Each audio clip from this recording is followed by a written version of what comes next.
It was another big week for the South Dakota women as they pick up a couple of rivalry wins over North Dakota State and South Dakota State. And here to help us break all that down is Associate Head Coach Jason Jeschke. And Jason, anytime you get off to a good start on the road, a coach is going to be pretty happy. And you certainly did that against the Bison, up 29-6 after the first quarter. You shot 12 of 16 from the field.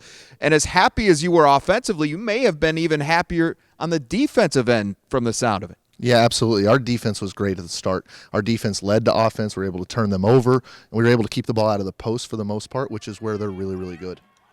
You turned them over a lot, too, in that first quarter. 6 times, turned all of them into points on the other end of the floor. It doesn't get a whole lot more efficient than that.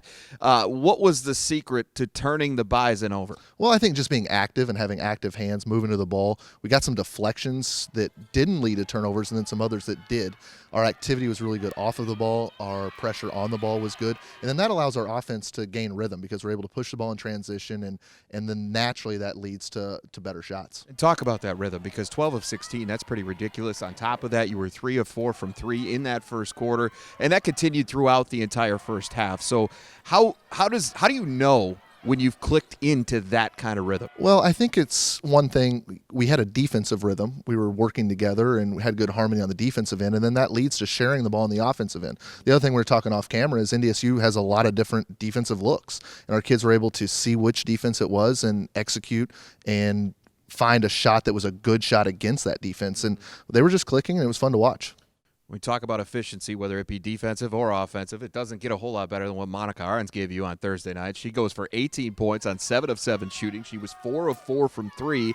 Monica's been dealing with an injury here for the last several weeks. And granted, at this time of year, nobody's completely healthy, but it sure seemed like she was back to the type of player that we've become accustomed to seeing. Yeah, it started on the defensive end. She was moving to the ball. She had some deflections, and there was a couple of things we even wanted to clean up with her defense. But then offensively, she was able to get shots in good spots. She scored around the rim. She scored from the arc, and she just looked confident, and that was fun to watch. Was confidence something that maybe hadn't been there for her over the past I don't know if weeks? it was that. She had taken some really good shots the past few weeks, and they just hadn't gone in. Sure. And to see a couple go in, it's like, all right, the lid's off, and here we go. And it was fun to see her. She was, like you said, perfect from the field, and that's always fun. Nice games offensively again from Kara Duffy, Hannah Shervin as well, as you go on to win that game 80-36. And a quick turnaround as you head back to Vermilion to take on your arch rival on what you thought was going to be on Saturday. Turns out the turnaround wasn't quite as quick as the game got pushed back to Sunday afternoon. But these are always fun, regardless of when or where they take place, Jason, partly because of the rivalry, partly, though, also because of how good these two programs have traditionally been as members of the Summit League, and this certainly has been no different. You came in as the top 2 teams in the Summit League. No way to not get up for this game. No, absolutely. Our kids were jacked, as they should be, no pun intended, and they were really excited. But it's a game where it's a great rivalry. We had over 5,000 people. The energy was phenomenal, and that was from warm-ups. The students started packing the building before the 20-minute mark, and there was a great energy in here, and that helped us as we started off really, really well. Man, you want to talk about starts, and you essentially replicated in a lot of ways what you did Thursday night in Fargo. Led 26-6 after 1. We're not used to seeing that kind of thing happen against a team like South Dakota State because they just are that good traditionally. This time I thought it was a little bit different, though, in how you went about it. I thought you established control of the paint at both ends of the floor. Yeah, Hannah was really, really good to start. We were able to get the ball inside to her. Taylor came in quickly and was good inside, and that was on both ends, offensively and defensively. South Dakota State has great post players, and we wanted to keep the ball out of the post as much as we could. And you're not going to be perfect with that, but we did a pretty good job.